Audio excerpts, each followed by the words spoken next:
Hi friends, പുതിയൊരു വീഡിയോയിലേക്ക് നിങ്ങൾക്ക് സ്വാഗതം. നിങ്ങൾക്ക് ഈ ചാനലിലെ വീഡിയോകൾ ഇഷ്ടമുണ്ടെങ്കിൽ ചാനൽ സബ്സ്ക്രൈബ് ചെയ്യാം. അതുപോലെ വീഡിയോ ഇഷ്ടപ്പെട്ടാൽ ലൈക്ക് ചെയ്യാം. അതോടൊപ്പം വീഡിയോയ്ക്ക് താഴെ നിങ്ങളുടെ കമന്റുകളും പോസ്റ്റ് ചെയ്യാൻ സാധിക്കും. നമസ്കാരം. 2016 UP സ്കൂൾ അസിസ്റ്റന്റ് കൊല്ലം, വയനാട്, കാസർഗോഡ് ജില്ലകളിൽ നടന്ന ക്വസ്റ്റ്യൻ പേപ്പറിൻ്റെ രണ്ടാമത്തെ ഭാഗമാണ്. ഒന്നാമത്തെ ചോദ്യം, ഇതിൽ നമ്മൾ 10 ചോദ്യങ്ങൾ കഴിഞ്ഞു. ഇനി 11ാമത്തെ ചോദ്യം ഇതാണ്: വാതക തന്മാത്രകൾക്ക് ദ്രാവക തന്മാത്രകളേക്കാൾ എന്താണ് ഓപ്ഷനിൽ കൊടുത്തിരിക്കുന്നതാണ്. അതിൻ്റെ ഉത്തരം എന്ന് പറയുന്നത് ആകർഷണ ബലം കുറവായിരിക്കും. അപ്പോൾ വാതക തന്മാത്രകൾക്ക് ദ്രാവക തന്മാത്രകളേക്കാൾ ആകർഷണ ബലം കുറവായിരിക്കും. വാതക തന്മാത്രകൾ എല്ലായ്പ്പോഴും ചലിക്കുന്നവയാണ്. അത് പ്രത്യേകം ശ്രദ്ധിക്കുക. വാതക തന്മാത്രകൾ എല്ലായ്പ്പോഴും ചലിക്കുന്നവയാണ്. അവയ്ക്ക് ഊർജം വളരെ കൂടുതലായിരിക്കും. അവ അതുപോലെ തന്നെ എല്ലായ്പ്പോഴും പരസ്പരം കൂട്ടിമുട്ടുന്നവയുമായിരിക്കും. എന്നാൽ ദ്രാവക തന്മാത്രയിൽ 2 ഹൈഡ്രജനും 1 ഓക്സിജൻ ആറ്റവുമാണ് ഉള്ളത്. വാതക തന്മാത്രകൾ എല്ലായ്പ്പോഴും ചലിക്കുന്നവയാണ്. അവയ്ക്ക് ഊർജം വളരെ കൂടുതലായിരിക്കും. അവ എല്ലായ്പ്പോഴും പരസ്പരം കൂട്ടിമുട്ടുന്നവയായിരിക്കും. എന്നാൽ ദ്രാവക തന്മാത്രയിൽ 2 ഹൈഡ്രജനും 1 ഓക്സിജൻ ആറ്റവുമാണുള്ളത്. ദ്രാവക തന്മാത്രകൾ വാതക തന്മാത്രകളെ അപേക്ഷിച്ച് അടുത്താണ് സ്ഥിതി ചെയ്യുന്നത്.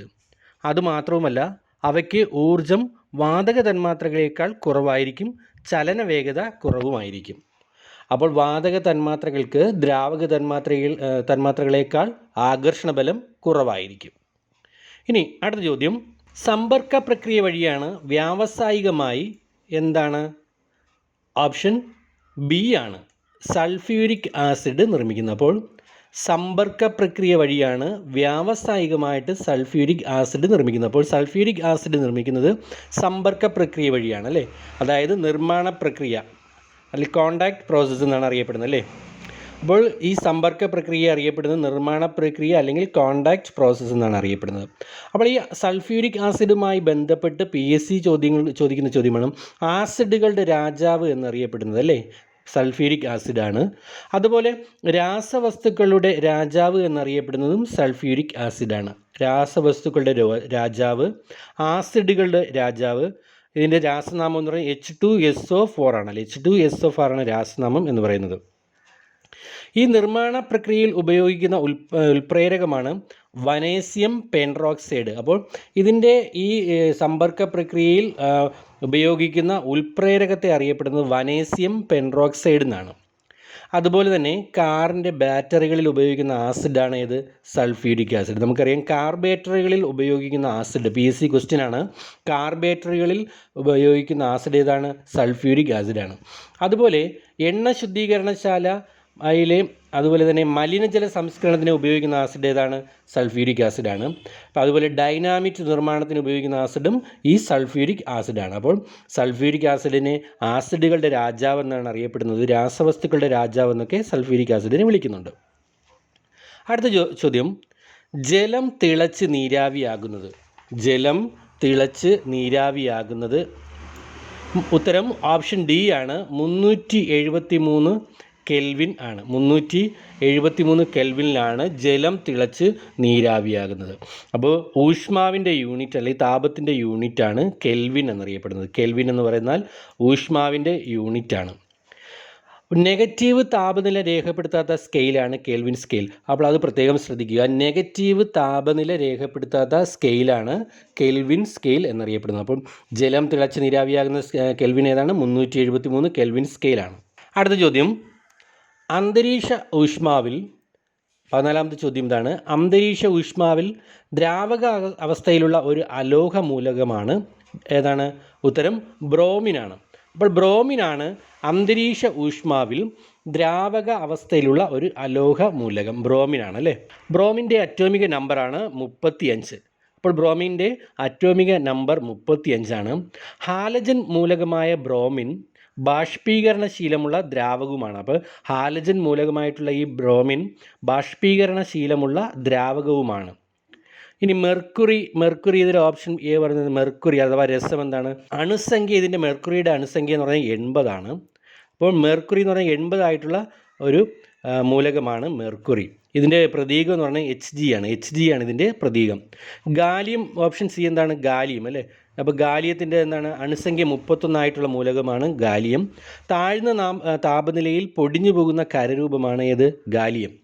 ഇനി എന്താണ്? സൾഫർ. സൾഫർ നമുക്കറിയാം മണമോ രുചിയോ ഇല്ലാത്തതും പ്രകൃതിയിൽ സുലഭവുമായിട്ടുള്ള അലോഹമാണ് സൾഫർ എന്ന് പറഞ്ഞാൽ. അപ്പം അന്തരീക്ഷ ഊഷ്മാവിൽ ദ്രാവകാവസ്ഥയിലുള്ള ഒരു അലോഹ മൂലകമാണ് ഏത്? ബ്രോമിൻ. ബ്രോമിൻ്റെ അറ്റോമിക് നമ്പർ എന്ന് പറയുന്നത് 35 ആണ്. അടുത്ത ചോദ്യം, ആവർത്തന പട്ടികയിൽ ആകെ എത്രയാണ്? എത്ര ബ്ലോക്കുകളുണ്ടെന്നാണ് അല്ലേ. ആകെ എത്ര ബ്ലോക്കുകളുണ്ട്? 4 ബ്ലോക്കുകളാണുള്ളത്. അപ്പോൾ ആവർത്തന പട്ടികയിൽ 4 ബ്ലോക്കുകളാണുള്ളത്. ഏതൊക്കെയാണ്? എസ്, അതുപോലെ പി, ഡി, എഫ്. അപ്പോൾ എസ്, പി, ഡി, എഫ് എങ്ങനെ 4 ബ്ലോക്കുകളാണ് ആവർത്തന പട്ടികയിൽ ഉള്ളത്.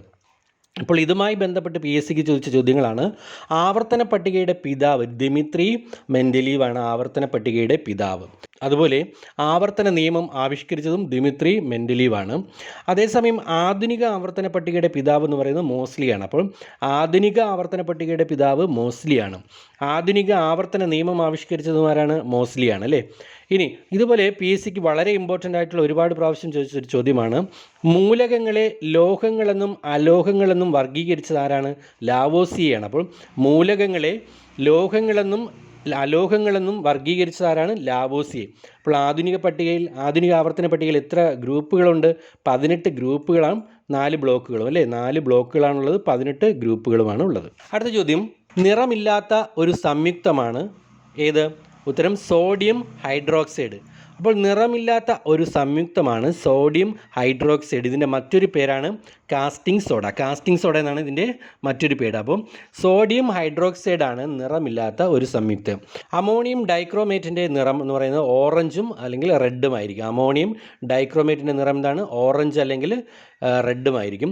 അതുപോലെ മാംഗനീസ് ഡയോക്സൈഡിൻ്റെ നിറം എന്ന് പറയുന്നത് ബ്ലാക്കിഷ് അല്ലെങ്കിൽ ബ്രൗൺ ആയിരിക്കും. ബ്ലാക്കിഷ് അല്ലെങ്കിൽ ബ്രൗൺ ആയിരിക്കും മാംഗനീസ് ഡയോക്സൈഡിൻ്റെ നിറം എന്ന് പറയുന്നത്. ഇനി അടുത്ത ചോദ്യം, 17ാമത്തെ ചോദ്യം, അലസവാതകമല്ലാത്തത് ഏത്? അപ്പോൾ ഇതിൽ താഴെ പറയുന്നതിൽ അലസവാതകമല്ലാത്തത് ഉത്തരം ഗാലിയമാണ്. അപ്പോൾ ഗാലിയമാണ് ഇതിൽ ആൻസർ എന്ന് പറയുന്നത്. ഗാലിയം.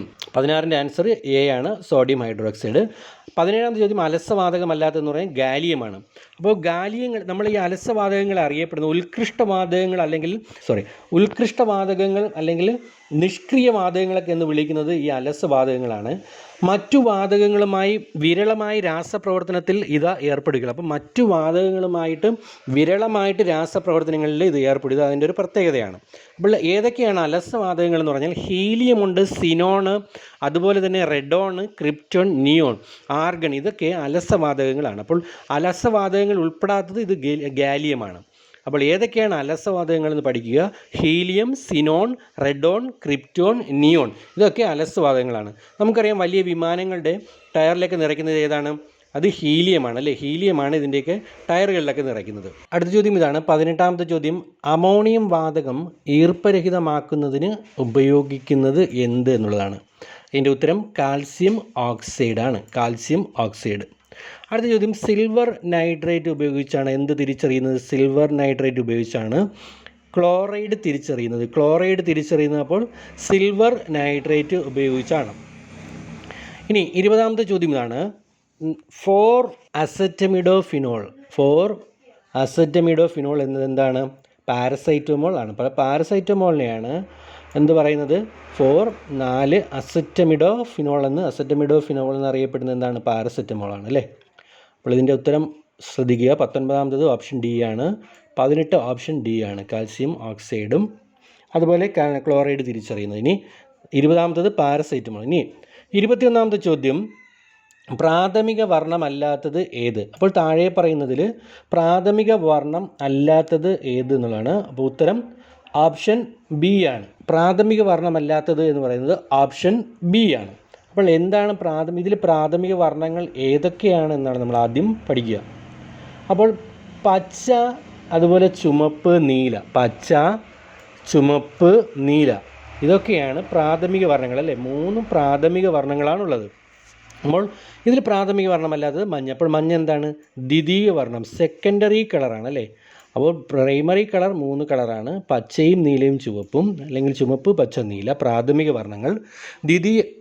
ദ്വിതീയ വർണ്ണങ്ങൾ എന്ന് പറയുന്നത് മഞ്ഞ, മജന്ത, സിയൻ. നമ്മൾ കഴിഞ്ഞ മറ്റൊരു PSC ചോദ്യമായിരുന്നു, LP സ്കൂൾ അസിസ്റ്റൻറ്റിലും ഇതേപോലെ ചോദിച്ചൊരു ചോദ്യമായിരുന്നു. അപ്പോൾ എന്താണ് ഈ പ്രാഥമിക വർണ്ണം എന്ന് പറയുന്നത്? വേറെ മറ്റ് കളറുകൾ ഉപയോഗിച്ച് നിർമ്മിക്കാൻ കഴിയാത്തത് അല്ലേ. അപ്പോൾ ഈ പ്രാഥമിക വർണ്ണങ്ങളെ വേറെ ഒരു കളർ ഉപയോഗിച്ച് നമുക്ക് സൃഷ്ടിക്കാൻ കഴിയില്ല. ഇതിനെയാണ് പ്രാഥമിക വർണ്ണങ്ങൾ എന്ന് പറയുന്നത്. അതേസമയം ദ്വിതീയ വർണ്ണങ്ങൾ എന്ന് പറഞ്ഞാൽ പ്രാഥമിക വർണ്ണങ്ങൾ കൂടിച്ചേരുമ്പോൾ ലഭിക്കുന്നതിനെയാണ് ദ്വിതീയ വർണ്ണങ്ങൾ എന്ന് പറയുന്നത്. അങ്ങനെ വരുമ്പോൾ ചുമപ്പും പച്ചയും കൂടുമ്പോൾ എന്ത് കിട്ടും? നമുക്ക് മഞ്ഞ ലഭിക്കും. ചുമപ്പും നീലയും ചേർന്ന് കഴിഞ്ഞാൽ മജന്തയാകും. പച്ചയും നീലയും ചേർന്ന് കഴിഞ്ഞാൽ എന്താകും? സിയാനാവും അല്ലേ. ഇത് മൂന്നും ചേരുമ്പോൾ എന്താണ്? വൈറ്റാണ് നമുക്ക് ലഭിക്കുന്നത്. ഇനി അടുത്ത ചോദ്യം, ഡയോഡിൻ്റെ ധർമ്മം എന്താണ്? അപ്പോൾ അടുത്ത ചോദ്യം 22ാമത്തെ ചോദ്യം, ഡയോഡിൻ്റെ ധർമ്മം എന്താണ്? ഉത്തരം റെക്റ്റിഫിക്കേഷനാണ് ഡയോഡിൻ്റെ ധർമ്മം എന്ന് പറയുന്നത്. അപ്പോൾ എന്താണ് ഡയോഡ്? ഒരു ദിശയിലേക്ക് മാത്രം വൈദ്യുതി കടത്തിവിടുന്ന ഉപകരണമാണെന്ത്? ഡയോഡ് അല്ലേ. അപ്പോൾ AC-യെ DC ആക്കുന്ന പ്രവർത്തനമാണ് എന്താണ്? റെക്റ്റിഫിക്കേഷൻ എന്ന് പറയുന്നത് അല്ലേ. അപ്പോൾ ഡയോഡ് എന്ന് പറഞ്ഞാൽ ഒരു ദിശയിലേക്ക് മാത്രം വൈദ്യുതി കടത്തിവിടുന്ന ഉപകരണമാണ് ഡയോഡ്. AC-യെ DC ആക്കുന്ന പ്രവർത്തനമാണ് എന്ത്? റെക്റ്റിഫിക്കേഷൻ. അപ്പോൾ ഡയോഡിന് പോസിറ്റീവ് എൻഡും നെഗറ്റീവ് എൻഡും ഉള്ളത് നമുക്കറിയാമല്ലോ. അപ്പോൾ ചോദ്യം എന്തായിരുന്നു? ഡയോഡിൻ്റെ ധർമ്മം എന്താണ്? റെക്റ്റിഫിക്കേഷൻ. റെക്റ്റിഫിക്കേഷൻ എന്ന് പറഞ്ഞാൽ എന്താണ്? AC-യെ DC ആക്കുന്ന പ്രവർത്തനം അല്ലേ, അതിനെയാണ് റെക്റ്റിഫിക്കേഷൻ എന്ന് പറയുന്നത്. ഇനി 23ാമത്തെ ചോദ്യം എന്താണ്? അടുത്ത ചോദ്യം, ഇൻഡക്റ്റൻസിൻ്റെ യൂണിറ്റ് ആണ് എന്ത്? ഹെൻറി അല്ലേ. അപ്പോൾ ഇൻഡക്റ്റൻസിൻ്റെ യൂണിറ്റ് ആണ് ഹെൻറി എന്ന് പറയുന്നത്. അപ്പോൾ ആംബിയർ എന്ന് പറയുന്നത് എന്തിൻ്റെ യൂണിറ്റ് ആണ്? ആംബിയർ എന്ന് പറയുന്നത് ഇലക്ട്രിക് കറൻറ്റിൻ്റെ യൂണിറ്റ് ആണ് ആംബിയർ അല്ലേ. അപ്പോൾ ആംബിയർ എന്ന് പറയുന്നത് എന്തിൻ്റെയാണ്? ഇലക്ട്രിക് കറൻറ്റിൻ്റെ യൂണിറ്റ്. ഫാരഡ് എന്ന് പറയുന്നത് എന്തിൻ്റെ യൂണിറ്റ് ആണ്? ഫാരഡ് എന്ന് പറയുന്നത് കപ്പാസിറ്റൻസിൻ്റെ യൂണിറ്റ് ആണ് ഫാരഡ് എന്ന് പറയുന്നത്. ഓം എന്ന് പറയുന്നത് ഇലക്ട്രിക് റെസിസ്റ്റൻസിൻ്റെ യൂണിറ്റ് ആണ് ഓം എന്ന് പറയുന്നത്. അപ്പോൾ ഇൻഡക്റ്റൻസിൻ്റെ യൂണിറ്റ് ആണ് ഹെൻറി എന്ന് പറയുന്നത്. ഇനി 24ാമത്തെ ചോദ്യം, ക്രാന്തിവൃത്തത്തെ എത്ര ഭാഗങ്ങളായിട്ടാണ് തിരിച്ചിരിക്കുന്നത്? ക്രാന്തിവൃത്തത്തെ 12 ഭാഗങ്ങളായിട്ടാണ് തിരിച്ചിരിക്കുന്നത്. ഓപ്ഷൻ C ആണ് ഉത്തരം. ശരി ഉത്തരം, ക്രാന്തിവൃത്തത്തെ 12 ഭാഗങ്ങളായിട്ടാണ് തിരിച്ചിരിക്കുന്നത്. അപ്പോൾ എന്താണ് ക്രാന്തിവൃത്തം എന്ന് പറയുന്നത്? സൂര്യൻ നക്ഷത്രങ്ങൾക്കിടയിലൂടെ കടന്നു പോകുന്ന പദമാണ് ക്രാന്തിവൃത്തം അല്ലേ. ക്രാന്തിവൃത്തം എന്ന് പറയുന്നത് സൂര്യൻ നക്ഷത്രങ്ങൾക്കിടയിലൂടെ കടന്നു പോകുന്നതിനെയാണ് ക്രാന്തിവൃത്തം എന്ന് പറയുന്നത്. ഒരു ക്രാന്തിവൃത്തത്തെ 12 രാശികളായിട്ടാണ് തിരിച്ചിരിക്കുന്നത്. അപ്പോൾ ഒരു ക്രാന്തിവൃത്തത്തെ 12 രാശികളായിട്ടാണ് തിരിച്ചിരിക്കുന്നത്. അടുത്ത ചോദ്യം 25ാമത്തെ ചോദ്യം, പാചകവാതകത്തിന് ഗന്ധം കിട്ടാനായി ചേർക്കുന്ന പദാർത്ഥമാണ്. വാതകത്തിന് ഗന്ധം കിട്ടാനായി ചേർക്കുന്ന പദാർത്ഥമാണ് എന്ത്? Ethyl mercaptan. ഈഥെയിൽ മെർക്യാപ്റ്റനാണ്. ഓപ്ഷൻ B ആണ് ശരി ഉത്തരം. ഈഥെയിൽ മെർക്യാപ്റ്റനാണ് പാചകവാതകത്തിന് ഗന്ധം കിട്ടുവാൻ വേണ്ടി ചേർക്കുന്നത് അല്ലേ. നമ്മളിതിനകത്ത് പറഞ്ഞു ഇതിലെ അടുത്ത ഓപ്ഷൻ എന്താണ്? ഈഥെയിൽ ആൽക്കഹോൾ അല്ലേ. ഈഥെയിൽ ആൽക്കഹോളിൽ നമ്മൾ അറിയപ്പെടുന്നത് എഥനോൾ എന്നാണ് അറിയപ്പെടുന്നത് അല്ലേ. എഥനോൾ എന്ന് പറഞ്ഞു കഴിഞ്ഞാൽ ഈഥെയിൽ ആൽക്കഹോളാണ്. ഇതിനെ എഥനോൾ എന്നറിയപ്പെടുന്നു. ബാഷ്പശീലമുള്ളതും അതുപോലെ തന്നെ എളുപ്പം തീ പിടിക്കുന്നതുമായിട്ടുള്ള ആൽക്കഹോളാണ് ഇത് എഥനോൾ അല്ലേ. വളരെ അപകടകാരിയാണ് ഈ ഈഥെയിൽ ആൽക്കഹോൾ എന്ന് പറഞ്ഞാൽ അല്ലേ. മനുഷ്യ ശരീരത്തിലെ കേന്ദ്രമായിട്ടുള്ള അവയവങ്ങളെല്ലാം നശിപ്പിക്കാൻ കഴിവുള്ളതാണ് ഈഥെയിൽ ആൽക്കഹോൾ എന്ന് പറയുന്നത്. ബെൻസീൻ എന്ന് പറയുന്നത് പെട്ടെന്ന് കത്തുന്നതുമാണ്, അതുപോലെ തന്നെ നിറമില്ലാത്തതും മണമുള്ളതുമായിട്ടുള്ളതാണ് ഇത് ബെൻസീൻ എന്ന് പറയുന്നത് അല്ലേ. ഇനി അടുത്ത ചോദ്യം 26ാമത്തെ ചോദ്യം, കലോറിഫിക് മൂല്യം ഏറ്റവും കൂടിയ ഇന്ധനം താഴെ പറയുന്നതിൽ ഏതാണ്? കലോറിഫിക് മൂല്യം ഏറ്റവും കൂടിയ ഇന്ധനമാണ് ഓപ്ഷൻ C ഹൈഡ്രജൻ. അപ്പോൾ താഴെ പറയുന്നതിൽ ഹൈഡ്രജനാണ് കലോറിഫിക് മൂല്യം ഏറ്റവും കൂടുതൽ ഉള്ളത്. അപ്പോൾ എന്താണ് ഈ കലോറിഫിക് മൂല്യം എന്ന് പറഞ്ഞാൽ? 1 കിലോഗ്രാം ഇന്ധനം പൂർണ്ണമായും കത്തുമ്പോൾ പുറത്തുവിടുന്ന താപോർജ്ജത്തിൻ്റെ അളവാണ് ആ വസ്തുവിൻ്റെ ആ ഇന്ധനത്തിൻ്റെ കലോറിക മൂല്യം അഥവാ കലോറിഫിക് മൂല്യം എന്ന് നമ്മൾ പഠിച്ചിട്ടുണ്ട്. അതായത് 1 കിലോഗ്രാം ഇന്ധനം പൂർണ്ണമായും കത്തുമ്പോൾ പുറത്തുവിടുന്ന താപോർജ്ജത്തിൻ്റെ അളവാണ് ആ ഇന്ധനത്തിൻ്റെ കലോറിക മൂല്യം അല്ലേ. ഇതിൻ്റെ യൂണിറ്റാണ് kilo joule per kilogram. Kilo joule per kilogram ആണ് കലോറിഫിക് മൂല്യത്തിൻ്റെ യൂണിറ്റ് എന്നറിയപ്പെടുന്നത്. അപ്പോൾ ഇവിടെ കലോറിഫിക് മൂല്യം ഏറ്റവും കൂടിയ ഇന്ധനമാണ് ഇത് ഹൈഡ്രജൻ എന്ന് പറയുന്നത്. അടുത്ത ചോദ്യം, ഒരു ട്രാൻസ്ഫോമറിൽ പ്രയോജനപ്പെടുത്തിയിരിക്കുന്നത് എന്താണ്? 27ാമത്തെ ചോദ്യം, ഒരു ട്രാൻസ്ഫോമറിൽ പ്രയോജനപ്പെടുത്തിയിരിക്കുന്നത് എന്താണ്? മ്യൂച്വൽ ഇൻഡക്ഷനാണ്. മ്യൂച്വൽ ഇൻഡക്ഷനാണ് ഒരു ട്രാൻസ്ഫോമറിൽ പ്രയോജനപ്പെടുത്തിയിരിക്കുന്നത്. ഇനി അടുത്ത ചോദ്യം, ശബ്ദം ഏറ്റവും കൂടുതൽ വേഗത്തിൽ സഞ്ചരിക്കുന്നത് എവിടെയാണ്? അലുമിനിയത്തിലാണ് അല്ലേ? ഓപ്ഷൻ എ ആണ് ഉത്തരം. ശരി ഉത്തരം എന്ന് പറയുന്നതിൽ ശബ്ദം ഏറ്റവും കൂടുതൽ വേഗത്തിൽ സഞ്ചരിക്കുന്നത് എവിടെയാണ്? ശബ്ദം ഏറ്റവും കൂടുതൽ വേഗത്തിൽ സഞ്ചരിക്കുന്നത് ഓപ്ഷൻ എ അലുമിനിയത്തിലാണ്. അടുത്ത ചോദ്യം, ഇൻഫ്രാസോണിക് ശബ്ദം എത്രയാണിതിൽ? ഇൻഫ്രാസോണിക് ശബ്ദം എന്ന് പറയുന്നത് 20 ഹെർട്സിൽ കുറഞ്ഞതിനെയാണ് ഇൻഫ്രാസോണിക് ശബ്ദം എന്ന് പറയുന്നത്. അതേ ഒരു മനുഷ്യന് കേൾക്കാൻ കഴിയുന്നതിനെക്കുറിച്ച് 20 ഹെർട്സ് മുതൽ 20,000 ഹെർട്സ് വരെ അല്ലേ? അപ്പോൾ 20 ഹെർട്സിൽ കുറഞ്ഞാൽ ഇൻഫ്രാസോണിക് എന്നും അതുപോലെ തന്നെ 20,000 ഹെർട്സിൽ കൂടിയാൽ അതിന് അൾട്രാസോണിക് എന്നും അറിയപ്പെടുന്നു. അപ്പോൾ 20 ഹെർട്സിൽ കുറഞ്ഞാൽ ഇൻഫ്രാസോണിക്, 20,000 ഹെർട്സിൽ കൂടിയാൽ എന്തറിയപ്പെടും? അൾട്രാസോണിക് എന്നും അറിയപ്പെടുന്നു. അടുത്ത ചോദ്യം, നീല നിറത്തിൽ കാണപ്പെടുന്ന നക്ഷത്രം ഏതാണ്? ഓപ്ഷൻ ബി ആണ് ഉത്തരം, റീഗൽ. അപ്പോൾ നീല നിറത്തിൽ കാണപ്പെടുന്ന നക്ഷത്രമാണ് ഓപ്ഷൻ ബി, റീഗൽ. അപ്പോൾ ഇന്നത്തെ ക്ലാസ് എല്ലാവർക്കും ഇഷ്ടപ്പെട്ടുവെന്ന് തോന്നുന്നു. ഈ ചാനൽ സബ്സ്ക്രൈബ് ചെയ്തിട്ടില്ലെങ്കിൽ ഇപ്പോൾ തന്നെ സബ്സ്ക്രൈബ് ചെയ്യുക. അതോടൊപ്പം തന്നെ നിങ്ങളുടെ സുഹൃത്തുക്കൾക്ക് കൂടി ഷെയർ ചെയ്ത് കൊടുക്കുക. എല്ലാവർക്കും നല്ലൊരു ദിവസം നേരുന്നു. Thank you.